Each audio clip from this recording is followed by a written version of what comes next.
미국 교회가 큰 침체기에 빠져 있을 때 뉴욕에 있는 한 큰 교회가 당대 최고의 설교가로 인정받던 헨리 워드 비처라고 하는 유명한 설교자를 모시기로 결정을 하였습니다. 그리고 많은 사람들에게 이 소식을 알렸습니다. 이 헨리 워드 비처라고 하는 이 목사님은 황금입을 가진 설교의 달인으로 불리우던 목사님입니다. 많은 사람들이 이 목사님에 대해 알고 있었고, 그래서 많은 성도들이 관심을 갖게 되었습니다. 이제 뉴욕뿐만 아니라 미국 전 지역에서 이 목사님의 설교를 듣기 위하여 이 주일에 이 교회를 이제 몰려들기 시작했습니다. 그런데 그만 문제가 생기고 말았습니다. 이 목사님께서 평소 지병이 있으셨는데 바로 주일 전날 이 지병이 발병하고 만 것입니다. 도무지 설교할 수 있을 그런 상태가 되지 않아서 어쩔 수 없이 설교하는 것을 취소할 수밖에 없었습니다. 이제 목사님을 초청하기로 했던 교회에서는 큰일이 났기 때문에 이제 당회가 소집이 되었습니다. 어떻게 하면 좋을까 궁리하다가 헨리 워드 비처 목사님의 동생인 토마스 비처 목사님을 대신하여서 설교자로 초빙하기로 그렇게 결정을 하였습니다. 그리고 이제 마침내 약속하였던 주일이 돌아왔습니다. 수많은 사람들이 그 목사님의 설교를 듣기 위하여 그 교회당 안으로 몰려들어서 인산인해를 이루고 말았습니다. 이제 예배가 시작되었고 설교 순서에 따라서 담임 목사님께서 이제 이렇게 소개를 하십니다. 여러분 죄송합니다. 당초에 오시기로 하셨던 헨리 워드 비처 목사님께서 갑작스러운 질병으로 인해서 참석하실 수 없게 되었고, 그분을 대신하셔서 그분의 동생인 토마스 비처 목사님께서 대신 설교를 하시겠습니다. 그리고는 목사님을 이제 소개한 이후에 토마스 비처 목사님께서 이제 이 강단에 서시게 되었습니다. 그랬더니 이제 회중석에서 웅성웅성거리는 그런 소리가 들리기 시작했습니다. 그리고 몇 사람은 그 자리에서 일어나 교회 문을 박차고 밖으로 나가려고 하는 그 찰나입니다. 이때 이 토마스 비처 목사님께서 이렇게 이야기하십니다. 여러분, 먼저 여러분께 사과를 드립니다. 저희 형님께서 큰 질병으로 인해 오늘 예배에 참석하지 못한 것을 대신 사과드립니다. 저는 먼저 여러분께 특별한 광고 하나를 드리고 말씀을 증거할까 합니다. 지금 예배 중간에 일어서서 나가시려고 하시는 분들 말고 혹시 또 이 시간 헨리 워드 비처를 예배하기 위해 오신 분들이 더 계시다면 지금 이 시간에 다 퇴장해 주시기를 바랍니다. 우리가 오늘 이곳에 모인 것은 헨리 워드 비처를 예배하기 위함이 아니라 오직 살아계신 하나님께 예배하기 위하여 우리가 이 자리에 모인 것 아니겠습니까? 라고 말씀을 전했습니다.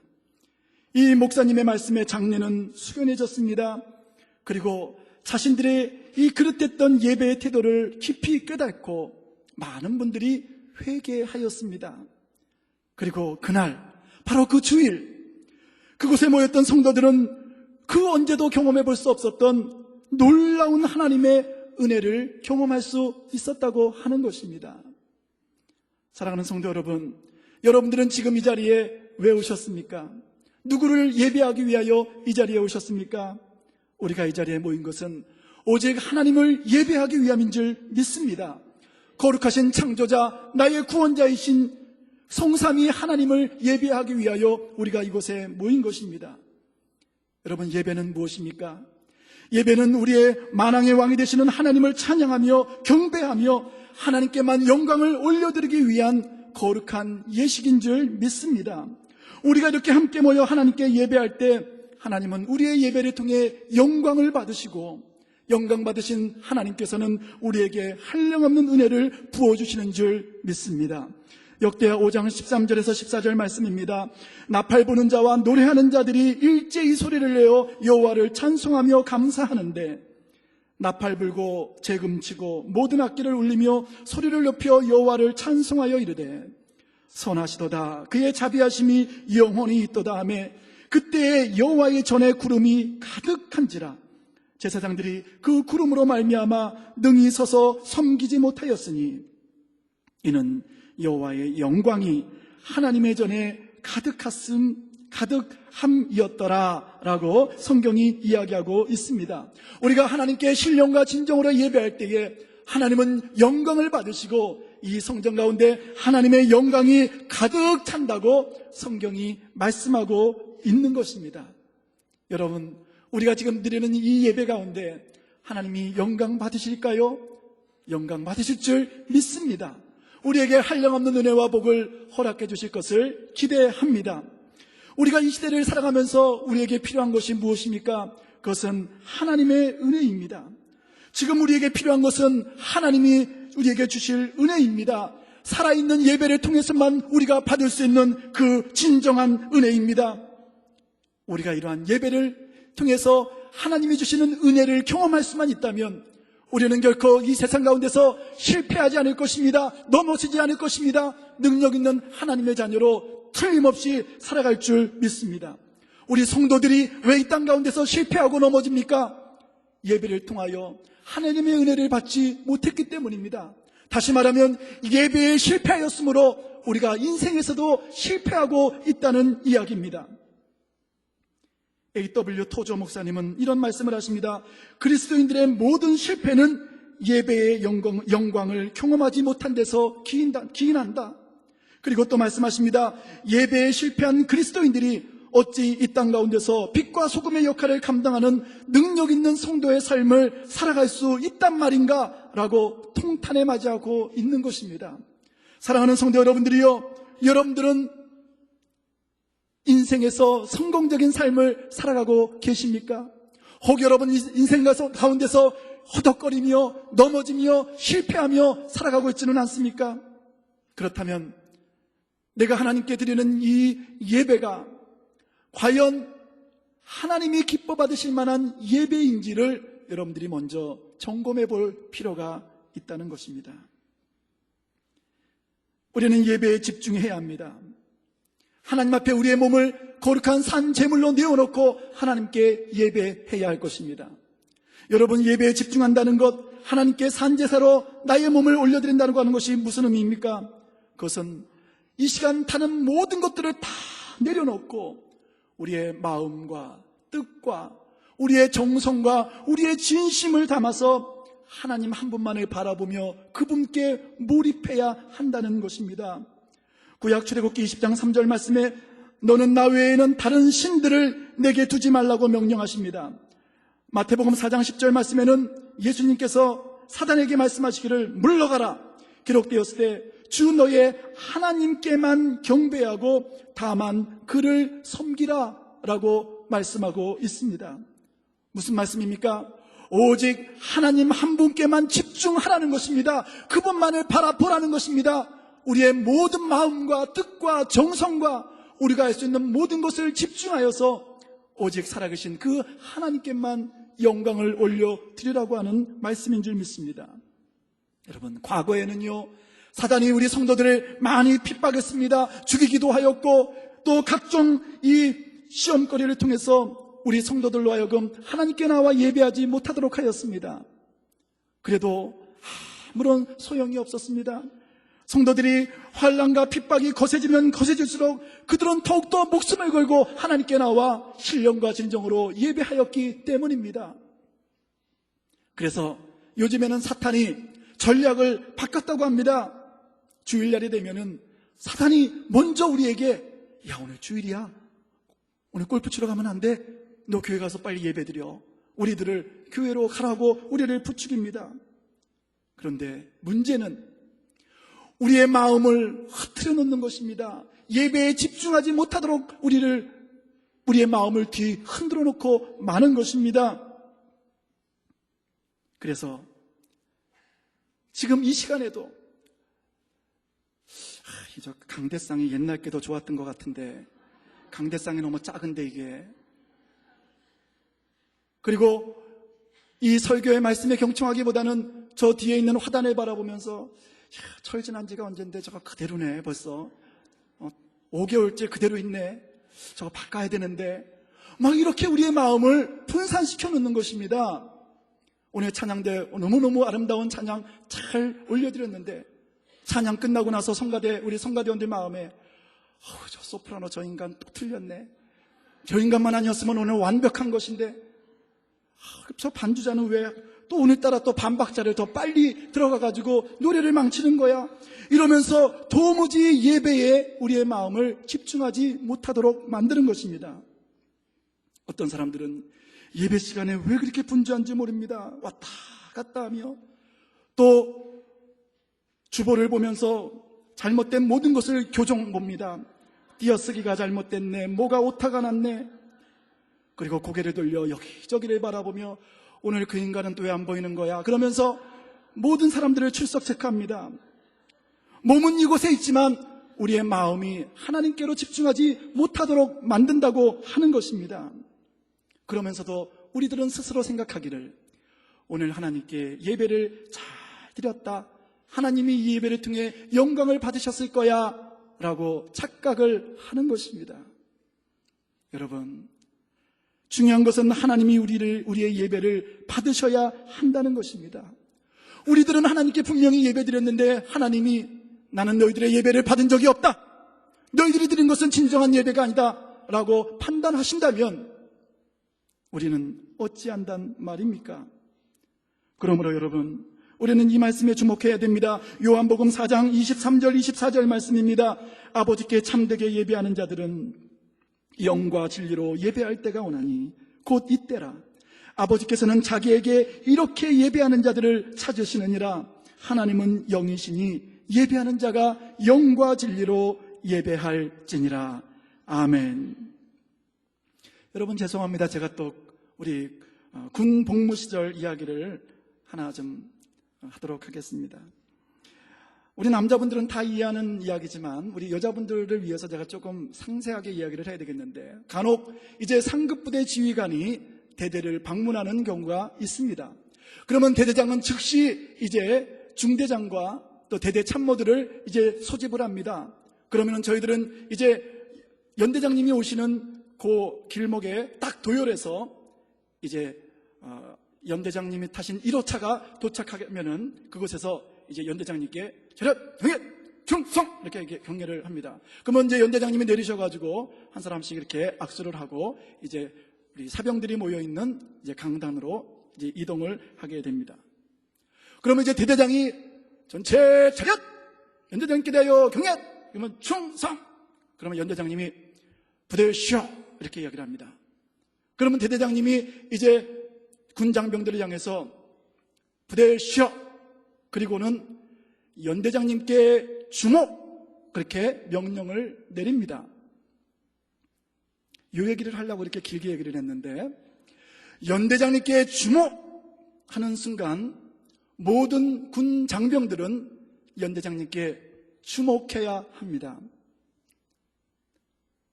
눈알을 돌리거나 고개를 떨구거나 그 시간에 왔다 갔다 하다가는 끝장나고 마는 것입니다. 그날로 가는 것입니다. 어디로 갈까요? 중대장에게 불려가서 죽도록 터지든지, 아니면 군기교육대 가서 며칠 동안 군기 잡히든지, 더 심한 경우에는 영창으로 끌려가서 그냥 죽는 것입니다. 여러분, 왜 그렇습니까? 우리 최고의 지휘관인 그분에게 집중하여 그분의 말에 경청하고 그분께 영광을 올려드려야 되기 때문입니다.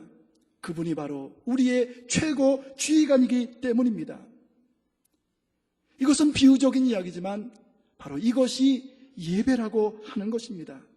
오직 그분께만 집중하고 그분의 이야기를 경청하고 그분에게 모든 영광을 올려드리는 것, 그것이 예배라고 하는 것입니다. 군에서만 이런 것이 아닙니다. 우리 여기 포스코 다니시는 분들에게 한번 물어보세요. 제가 직장 생활할 때도 마찬가지였습니다. 간혹 그룹 회장께서 이제 본사에서 사원들을 불러놓고 이제 이야기하실 때가 있습니다. 제가 있었던 동아그룹 최원석 회장이 이제 오셔가지고 이런 데 사원들이 이렇게 모이게 되면은 그 어떤 사원도 미동조차 하지 않습니다. 절대로 하지 않습니다. 그분이 1시간을 이야기하든 2시간을 이야기하든 그분을 바라보고 그분을 응시하고 간혹 좋은 이야기 하시면 박수도 쳐드리면서 그분께만 영광을 돌리는 것입니다. 근데 간혹 좀 이제 신입사원들 중에 도무지 이 분위기를 모르고 막 움직이고 몸을 트는 그런 사람이 있으면 그때 제가 모셨던 그 최원석 회장이 아주 야시꾸리한 표정으로 그분을 향해서 이렇게 얘기합니다. 거기 계신 양반은 누구신가? 그러면 그 사원이 대답을 합니다. 예, 아이고 저 총무부의 아무개 대리입니다. 그러면은 그분이 이렇게 이야기합니다. 그래요. 제 얘기가 지루한가 봅니다. 이제 곧 마치겠습니다. 그리고 나면요, 그 다음 날부터 본사에서 그 총무부 아무개 대리를 본 사람이 아무도 없게 됩니다. 왜 그런지 모르겠지만, 그러면 여러분 한번 제가 질문 드리겠습니다. 여러분, 우리 하나님께서 군부대의 지휘관보다도 못하십니까? 한 그룹의 총수보다도 영광 받으실 만한 자격이 없으신 분이십니까? 대답 좀 해보세요. 아이고, 목사님, 어떻게 그렇게 어리석은 질문을 하십니까? 당연히 우리 하나님이 더 영화로우시지요. 그렇습니다, 여러분. 어찌 우리 하나님을 인간들과 비교할 수 있단 말입니까? 지난주 목요일인가 우리 장로님 몇 분이 이명박 대통령 모시고 조찬기도회에 다녀오셨는데 거기 3,000명 정도의 목사님과 장로님들 모이셨다고 하는데 아마 그분들도 대통령 말씀하실 때 그렇게 함부로 몸틀고 그러지 않았을 것입니다. 이러한 사실을 아는 우리들이 어찌 하나님께 예배함에 있어서 영과 진리로 하나님께 예배하지 못한단 말입니까? 여러분, 사랑에 빠진 사람들 만나보신 적 있습니까? 그들은요, 한시도 서로에게서 눈을 떼지 않습니다. 하나님, 그것들은 미친 것 같았고 막 민망스러울 만큼 서로를 바라보고 또 바라봅니다. 그러면서 이런 멘트를 날리죠. 나는 너를 바람만 보고 있어도 네가 그리워? 막 이렇게 얘기합니다. 지금 너를 바라보고 있는데도 네가 그립다는 것입니다. 저것들이 미쳤나, 실성을 했나, 그런 생각이 들기도 하기는 하지만, 그러나 가만히 생각해 보면요, 저도 사랑에 빠졌을 때 그랬던 것 같습니다. 여러분들은 안 그러셨어요?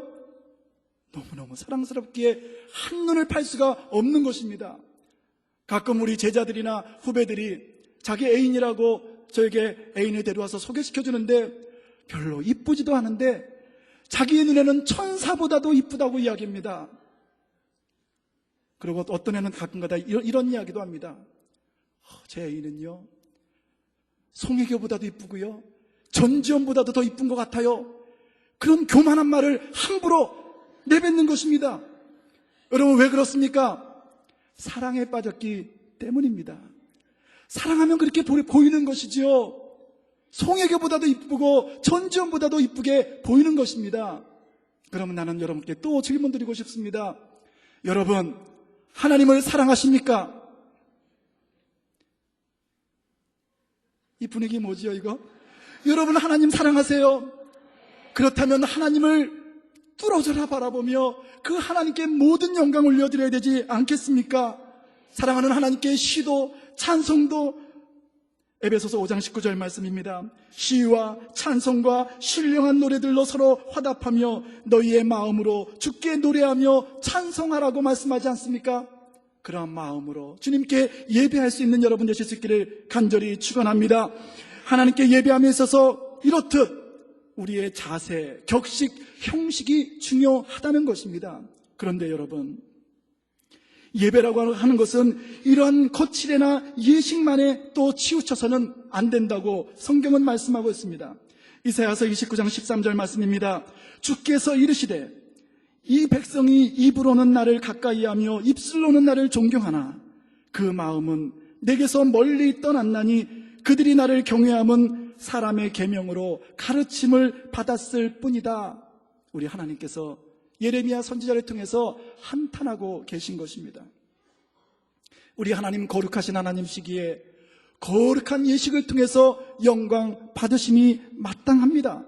그래서 구약의 사람들은 지금의 예배라고 할 수 있는 제사를 드릴 때 대단히 거룩하고 엄숙하고 모든 격식에 맞춰서 하나님께 제사를 올려드렸습니다.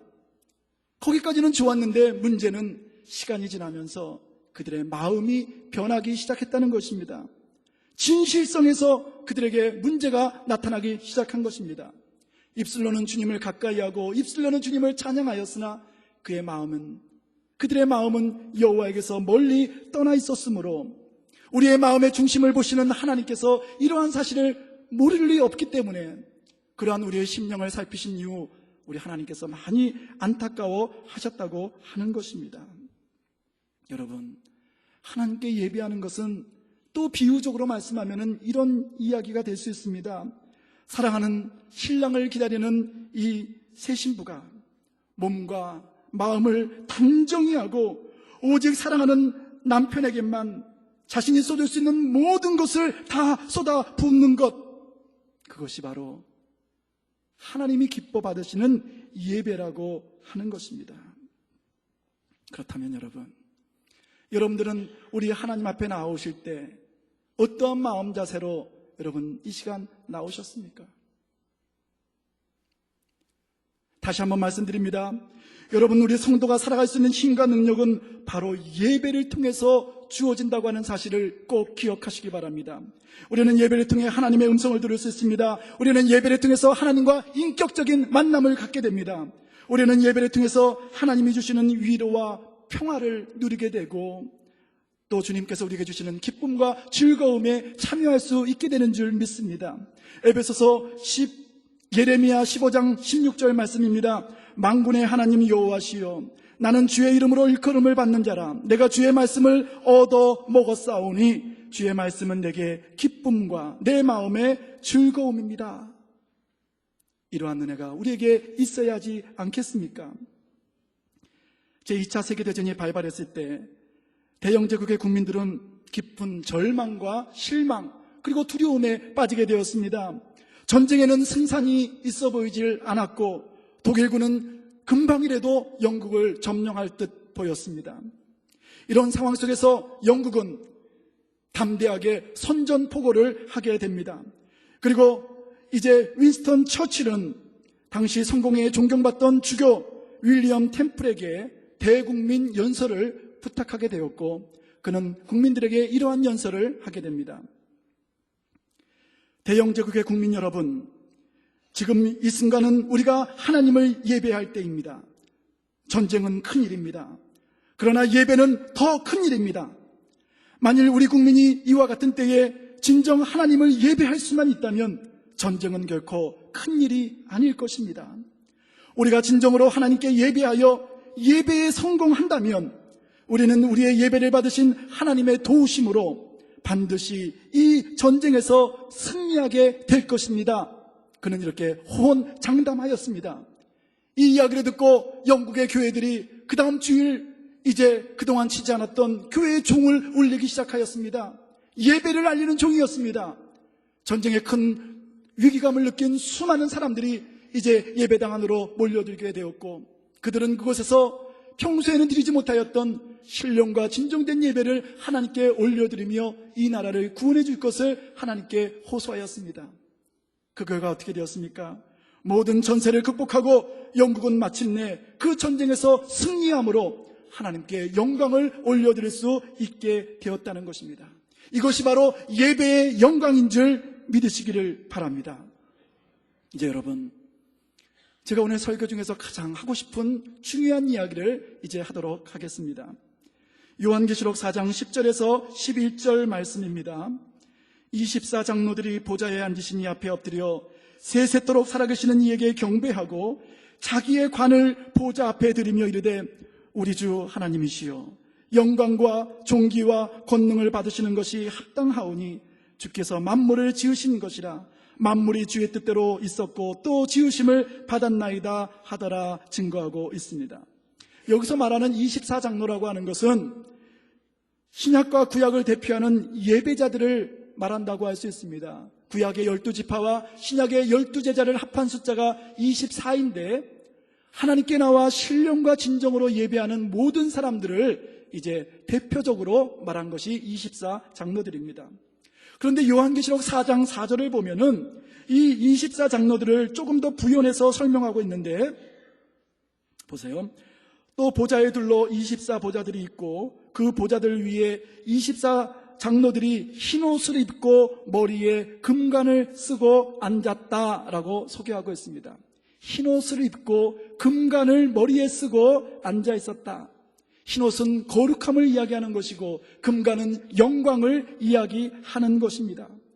그들은 거룩한 옷을 입고 머리에 금관을 쓰고는 하나님의 앞에 나와 예배를 드리는데 여러분 다시 10절과 11절 말씀을 다시 보세요. 그들은 자신의 머리에 있던 그 금관을 하나님 앞에 내어드리며 우리 주 하나님이여 영광과 존귀와 권능을 받으십시오. 그것이 합당합니다 라고 이렇게 고백하며 하나님께 나와 예배하고 있는 것입니다. 제가 이 말씀 비유로 말씀해 볼까요? 이런 것입니다. 올림픽에 나갔던 선수가 있습니다. 그는 열심히 이제 운동하고 훈련한 결과 올림픽에서 금메달을 따게 되었습니다. 얼마나 영화스럽습니까? 얼마나 기쁘겠습니까? 이제 인천공항에 귀국할 때 후레쉬가 터지고 사람들이 그를 환호하고 막 연호합니다. 이제 그 목걸이를 목에 차고 자신의 부모님이 계신 고향으로 이제 금이 환영합니다. 그 마을에는 수많은 마을 사람들이 이제 모여 있습니다. 그 사랑하는 이 아들이 보이자 사람들이 환호하며 막 그를 칭송합니다. 이제 그 선수가 부모님을 배웁습니다. 그리고는 자기 목에 걸려있던 그 금메달을 이제 자기 목에서 걸어서 그 부모님의 목에 그 금메달을 지금 걸어드리는 것입니다.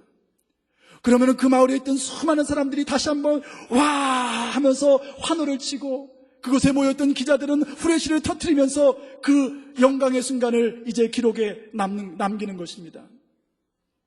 여러분, 영광스러운 예배는 바로 이와 같은 것이라는 것입니다. 금메달은 내가 땄지만 그 자랑스러운 아들이 딴 금메달을 목에 거는 순간 그 부모님 역시 영광을 받으시는 것입니다. 우리가 하나님께 나와 예배드림에 있어서도 이와 같아야 한다는 것입니다. 우리가 일주일 동안 세상에서 살 때 수많은 이제 문제거리가 우리에게 다가옵니다. 사단은 우리를 넘어뜨리려고 합니다. 그럴 때 하나님 말씀을 붙들고 믿음으로 그 모든 것을 극복할 때 여러분 우리의 머리에는 눈으로는 볼 수 없으나 영적 눈으로는 확인할 수 있는 아름다운 금관이 우리 머리 위에 쓰여지게 되는 것입니다. 그리고 이제 오늘처럼 주일이 되어서 하나님 앞에 나와 예배 드릴 때 하나님 제가 지난 주일날 믿음으로 승리했어요. 하나님이 이 영광의 이 관을 받으세요. 하나님께 이 관을 이렇게 그 앞에 내어놓으며 하나님께 예배할 때 하나님은 우리의 예배를 기뻐 받으시고 영광을 받으신다는 것입니다. 이것이 하나님도 기쁘고 우리에게도 당당한 진정한 예배라고 하는 것입니다. 우리가 하나님의 십자가의 용사로서 세상에서 싸워서 적군을 물리치고 당당한 면류관을 가지고 이제 돌아와야 거기에는 기쁨과 영광이 넘쳐나는 것 아니겠습니까? 쓰러지고 넘어지고 죄로 범벅이가 된 몸을 가지고 하나님의 앞에 나오면은 물론 하나님이 그 영혼도 귀히 여기시고 위로해 주시겠지만 얼마나 부끄러운 모습이겠습니까? 그러므로 사랑하는 성도 여러분, 우리는 하나님 앞에 나와 예배함에 있어서 하나님께 영광을 올려드리는 귀한 예배의 승리자가 되어야 할 것입니다. 그러기 위해서는 여러분 바로 이 예배에 승리하는 예배의 승리자가 되어야 합니다. 오늘 설교 제목이 무엇입니까? 예배의 인생을 걸라. 여러분, 우리는 예배에 우리의 인생을 걸어야 합니다. 예배의 인생을 걸면 예배의 승자가 될 것이고, 예배의 승자가 되면은 우리는 인생의 승자가 반드시 될 것이기 때문입니다.